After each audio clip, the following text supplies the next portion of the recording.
Good morning, people. Good morning, beautiful people. Welcome to my Ranting Center of the World program. I keep changing the name, but this is about ranting. Uh, Today's sub branch of rant, the sub rant of the rant is this Russia thing,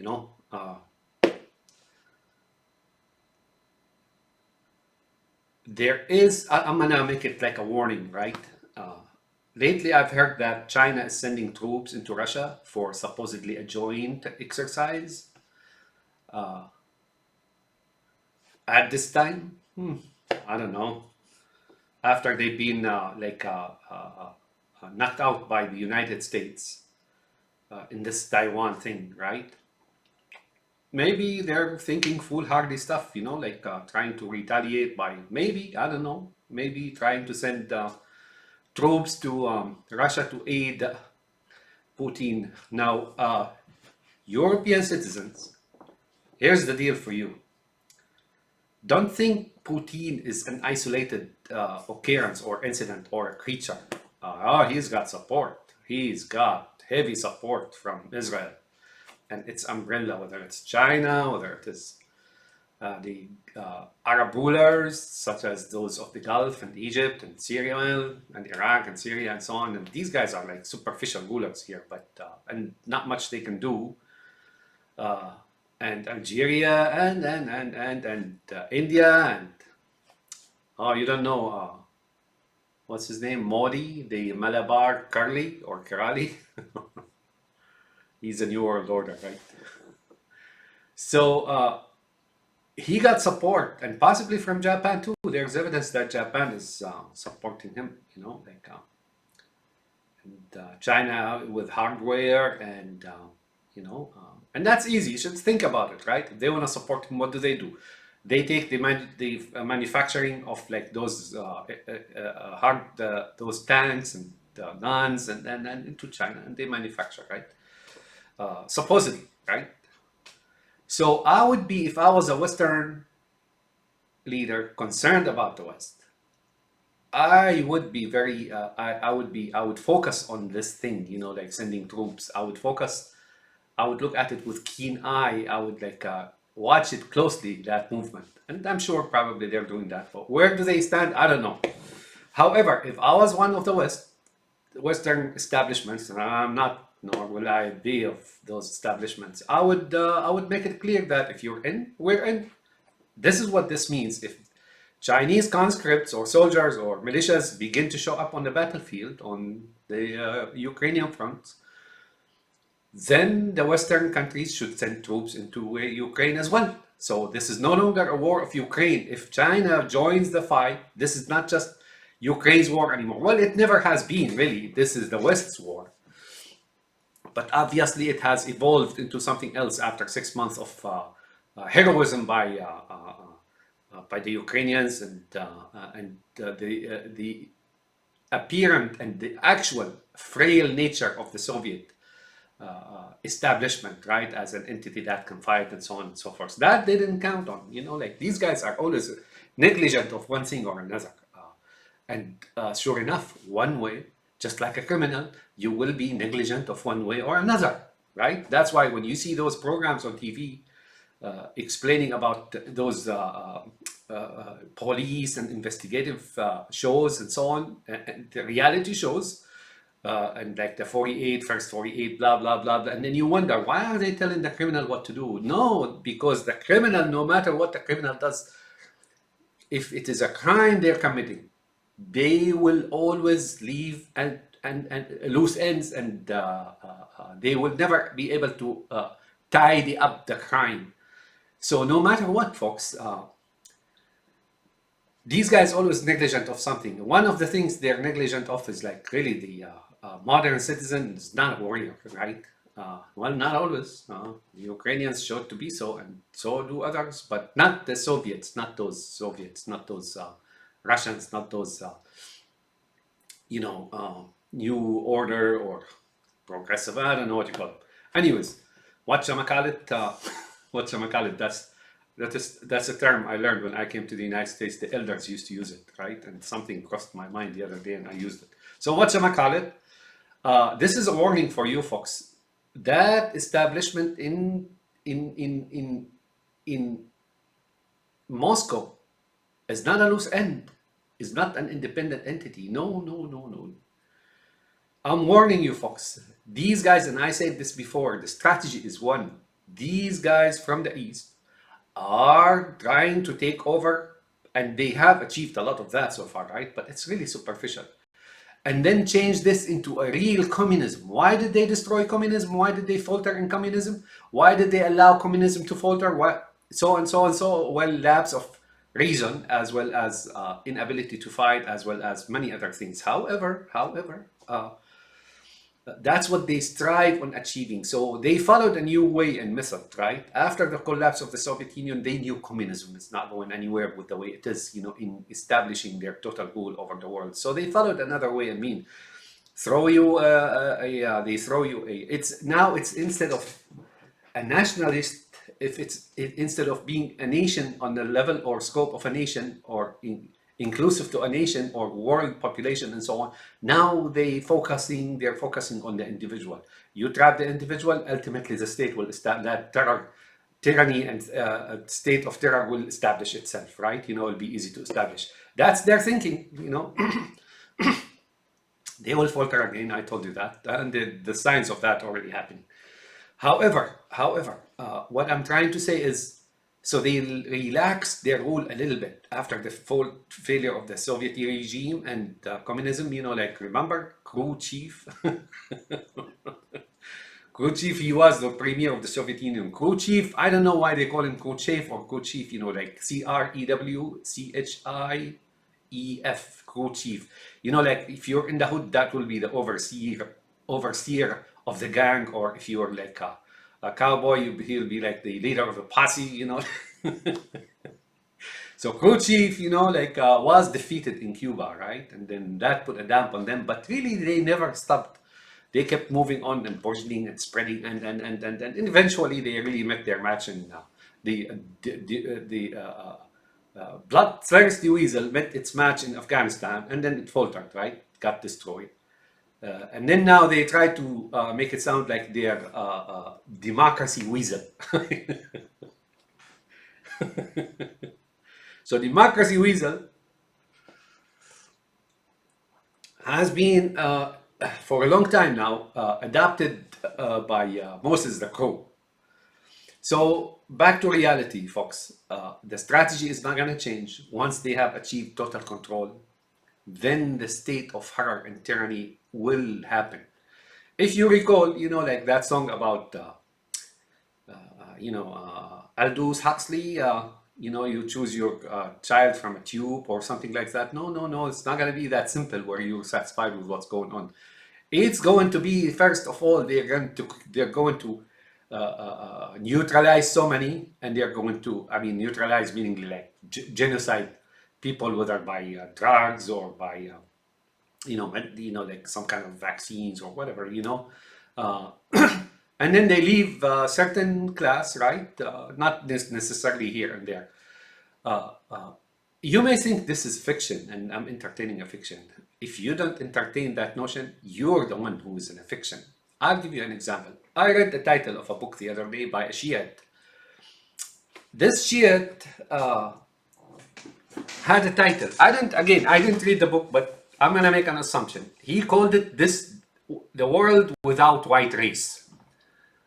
White race means the Anglo-Saxons. And now you talk about the white race, it's the Anglo-Saxon. Like me, let me see. I got some, but I'm not included. I didn't read the book, but the book I think means, and I noticed this. Why am I making the assumptions about the books? Because I noticed the Pustalini or the Mongol establishment, which is really revived today. The rabbis, you may think these two are not the same. Oh, they're the same. They're the same, and you can drink coffee on that, and you have my word on it. Yum yum, coffee. Strong coffee is good for you guys. You don't know how, strong coffee is very good. Anyways, so the Shiite, right? And the relationship between the Shiite and the Jews and the Mongols, it's something awful and deep and heavily interconnected, folks. It is so deep. It goes back to the Mongols invasion and even before that. It's that simple, folks. And recently you saw that Lavrov went to Mongolia, sat under the statue of Genghis Khan, right? The one with mechanical savagery. Don't know anything else really. Even though, according to the Jews, he's Jewish, right? I see that in them every day. But nonetheless, that's their revival. They got revived time and again, time and again. Now, you may think this is an exaggeration. No, I'm not exaggerating, folks. You Europeans, your way of life is not perfect, but if you allow these post-Stalinians to come in, you have a problem. You may say, well, it's almost over because Ukraine defeated them, and yes, but not yet. And the other thing I want to tell you, these guys don't change. The strategy is one, has been for thousands of years, and they continue to execute it. So if they don't come again, if they don't win today, they will come again tomorrow. So even if, say, Gutierrez and Erdogan, who is brother of them, right, comes in and then broker a ceasefire or a deal, right? That is, no matter who comes trying to broker a ceasefire or a deal or trying to establish peace, even if Russia tried to withdraw from Ukraine now, that's only they're doing this only for Russia to recover and nurse its wounds, and they will nurse its wounds. Israel now, by order of Israel, a lot of dineros and dollars are coming in there, right? ECB too, Feds too, and then, oh man, those Russians those post-Stalinians are getting a lot of help now. That said, what I'm trying to say is, so long those people are in there, those creatures, the cabal of post-Stalinin, of Lavrov, so long they're there, or descendants, or that entity that is like that colony of viruses that is sitting there, they're going to conduct and execute the same thing, the same strategy time and again, time and again. So if you are able to fend off their aggression today, they will come back tomorrow. That's what they live for, folks. That's what I'm trying to say to you. That's what they live for. They live on the lives of the others. There's a German movie about the Stasi, I think. It's called The Lives of the Others, about German agents and so on. Of course, it's a propaganda to tell you that the agent who was living on the lives of the others really had no choice but to do that. That's a lie, folks. That's a lie. These are only the lower level agents. Anyways, those who were trapped and tricked and they have something tied to their necks that you don't see.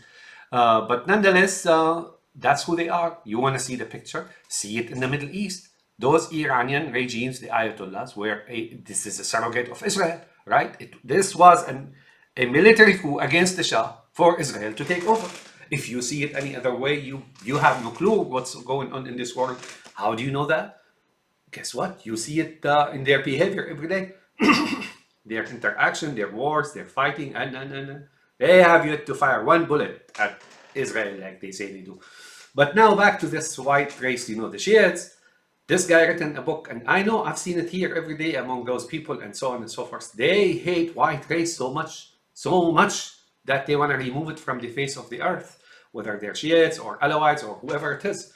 That edifice, old, uh, rusty, rundown, squalid house, building of Israel, of Zion, right? That's there, has always been for a long time. It really never diminished and was knocked out of commission, but didn't take the whole thing out. So it come back and go again is when at the appearance of Prophet Muhammad.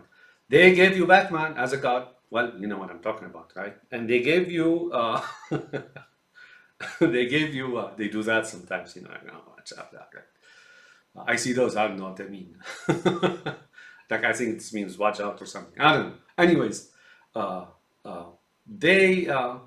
that's who they are. Look at what Iran is doing in the Middle East. Whether it's Iraq or Afghanistan or Syria or in Yemen or Libya or Africa or Somalia or before that in Chechnya, and now what they're trying to do in Ukraine. Oh, they're shocked, they're paralyzed. But what happened in Ukraine? They were thinking, believe me, their biggest strategist, who I don't know about that, right? They're psychologists with those big, like 10 feet by 10 diplomas on the wall, like the whole wall, like diploma as big as a wall, which really was acquired by being privileged suckers, right? Like, they give PhDs to each other. Anyways, their calculations was that Ukraine, it's truly going to capitulate in 3 days, and so on and so forth. So I keep saying that, so on and so forth. I don't know why it's stuck, like basic and simple, and so on and so forth. I'm going to make that the title or something. But now, folks, believe me, that's what it is. If you don't, even if there's a ceasefire, even if Russia withdraws from there, so long that cabal is in Moscow, and taking it out is not that easy, right? But it is doable. You're in danger, and then the future is not as pretty as you think it is. Oh no, no, no. Oh no, people. Oh no, trust me, you don't want to have children. If you do, and look at the Russians. Now they're reinstated this, like a prize or a hero mother or something. If you get 10 children, you get $16,000. That's like $1,200 per child. Let me do the calculations. That's very funny. How much per child? I'm going to tell you how much mother gets per child, right? So 16,000 divide by 10. You get, well, guess what? You get $1,600 per child, right? How cheap can be a human being for the what do you call it? The cabal, the lizard eye cabal of Israel, of Zion. I mean of Moscow, right? Yeah, right. How cheap can a human being? What he's trying to do is buy a child from a woman. He's paying her $1,600 and then buying that child from her. How so, you say? Well, she's just having a child. What they're looking for is future soldiers, folks. Now they have a problem with their population. They have a problem with their soldiers and so on. And they want more people, similar to the people in the West here who oppose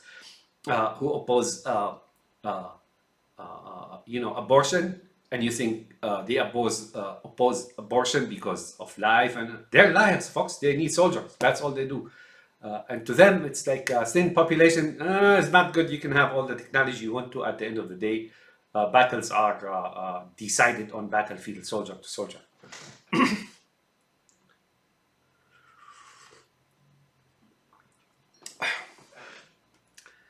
Therefore, my friends, I am telling you now, look at what Iran is doing in the Middle East.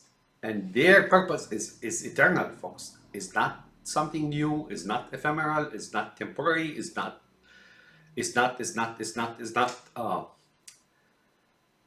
no. So your future in Europe is so and so. Now your problem is you have establishments in Europe that are helping Pustalinin. It's part of that cobweb, right, of Israel, of Zion. And guess what? I can't warn you more about that. Here is the book. Go check it out. It's a Pakistani Shiite man who wrote it in the West. I didn't read it, but I'm making the assumption because I know how they think about the white race here. I've been here, living in the United States for what, 4 decades, over 4 decades, and I can clearly sense it. They don't like the white race, folks.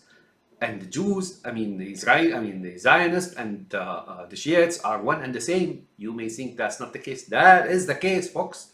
That is the case. And they're remnant of the Mongols, right? They can use the word Judaism all they want to. These modern Jews are not the old Jews, by the way. They just assumed the dogma and then they reformulated the liturgy and literature and whatever, and inherited blah, blah, blah. They did like what's called wholesale lift from Islam, especially by that guy Musa ibn Maymun, or Maimonides, what you call him, and other rabbis as well. Even their language is not the same language that was back then. Back then, Hebrew back then was similar a lot like to Arabic, right? And even today it is similar, right? It's similar. It's derived from it. The modern language was derived from Arabic. And the modern Hebrew was derived from Arabic. But back then it was much closer to Arabic, if there was remnant of it, anyways. Even the Jews of Arabia and here and there, they didn't use. They were basically real Arabs, right? Who adhere to certain, religion, right? Christianity or Judaism or idolation, but they all spoke Arabic, and their literature is Arabic, and their habits and their thinking, and they were all Arabs, right? So, nonetheless, what I'm trying to say here, this is not anti-Arab thing. So what I'm trying to say is this, and it's very simple, folks. See what Iran is doing in the Middle East, and that you don't hear much about except on the surface. But see the cities, right? And that's what's going to happen to you. It happened to you last century, but thank God, or you can thank God there was some liberty in the West. There was some John Kennedy, right? Remember what he said? If we have to, if we need to, we'll come there again. That's what he said, and that put a damper on the Soviet Union and the crew chief. At his time, it was crew chief. Uh, Premier crew chief was there, and then he tried to test him or tried to invade United States, but then John F.K. Rest in peace, man. He's in a higher world now. He cut him off real bad, and basically he protected the West for ever since what 1960, what for 60 years.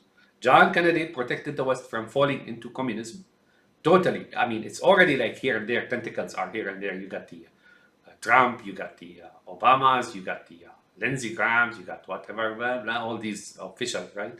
You got those there, the tentacles, right? They're still there. So there is no total departure from what happened. However, John F.K., rest in peace, has actually delayed that invasion by this much. The man is a hero. He and his brother too.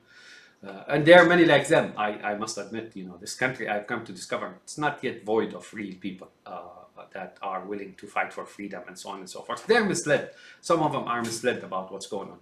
Anyways,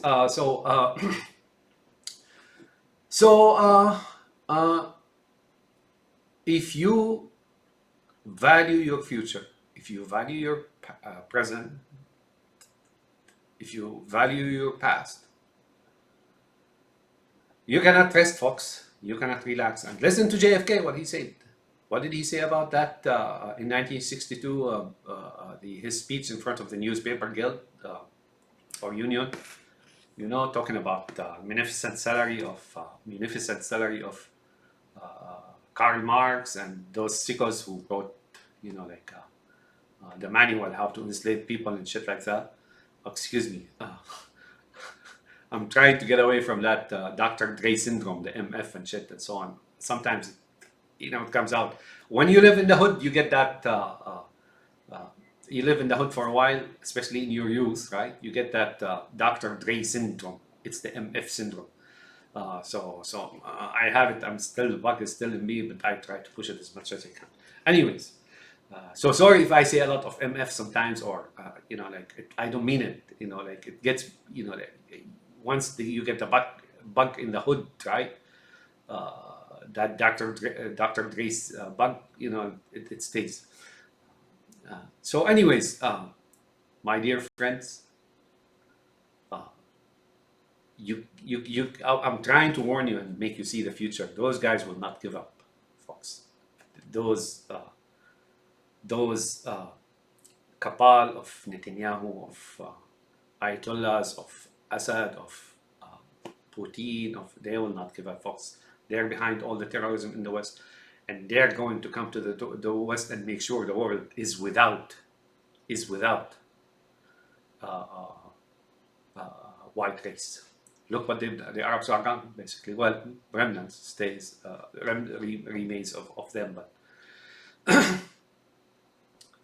and look what Iran is doing to the Middle East. They intend for you,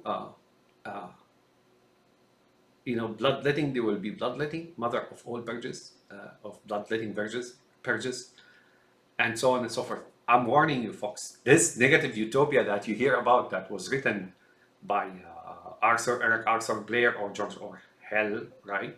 And folks, this is no fiction. That's the manual. That's the warning. The warning by the predator, not warning by someone who loves you. The one who's telling you that's what's coming your way. And he said, "Imagine the future as a boot stamping on the human face forever." Those sickos, that's how they feel about. They're hollow on the inside, basically. They're so sickly about humanity, about they're so isolated in their own society and their own thinking and their own lives and their own and habits. They're unable to, just live like everybody else. And they have established this cobweb, this strong, very deranged cobweb, and that's how they see humanity, and that's how they live on it. They thrive on it. They're not pioneers. They live on others, the lives of the others, and that's for them. They're trying to achieve something impossible, and that's really making this earth something that's of a fiction, right? They're total gulags and everybody else is animal and so on. They believe me, they if they allow you to live in the future, if the future continues as it is now, they will make you forget your own language. Do you remember that movie by what's his name? Charlton Heston, right? Planet of the Ape. When he comes and those humans, and he says at the beginning of one of his movies, is like sub-ape humans, right? You know that notion, right? Sub-Jewish human beings, those like goyim and shit like that. That's what he means. But sub-ape humans, and then they're not talking. They don't even have language anymore, and they're like ravenous. They go raid the fields like monkeys and so on and so forth. You may think this is just a fiction. Oh no, no, folks. There are creatures in this world that they think about making you like that. Dropping you to that level of animalism. And I had what spotted a book, and I got it. It's called Animalizing Human, right? I'm gonna read it. I don't know yet the value of it and so on, but I didn't have time lately. My friends, wake up. If you're human, if you value your humanity, then time to fight, or if you can't, abandon the fight and don't be the instrument of evil. And watch for those Chinese. And notice, they only began to give some weaponry to Ukraine after 6 months. They now know that Russia is not going to win. So both sides are in agreement, the Western establishments and the cabal of post-Stalin, under, of course, Netanyahu, right? Yet they're willing to distract you. They're willing to allow the two armies fighting for them, right? Or allowing the Russian army fighting for their glory. They kill some of them to distract you, to distract the masses. Have a nice day, my friends, and we'll talk to you later. Wake up, people. So I noticed some of you going for survivalism, building those cabins in the woods or underground bunkers or so. Don't waste your time, folks. Because if they come, they will scour the countryside. They will walk the countryside and everywhere and see where there are people and so on. And they will do to you what they're doing to Ukrainians. Shoot them in cold blood or kill them in like that prison when they say like a missile landed. Turns out to be they killed them, and what they're doing in Syria and so on. They wanted to arrive at the point where they can do it without being opposed. In World War II, they were opposed, not what they're looking for now. They're looking for now a way of doing it without being detected, or without being opposed. They want to arrive at the victim when the victim is just helpless, and then they want to slaughter the victim. Have a nice day, my friends, and like I said, if you are unable to do anything, go fight in Ukraine. Those establishments needs to send troops to Ukraine and heavy weapons. And if China is in, then the West should move into Ukraine as well, because that's a war. That's unavoidable. If you flinch in Ukraine, you flinch everywhere else. And that's that, folks. Have a nice day. And if you in the future, if you cannot do anything, just don't have children. If you don't care, don't have children, because your children are going to suffer the consequences. Have a nice day, my friends.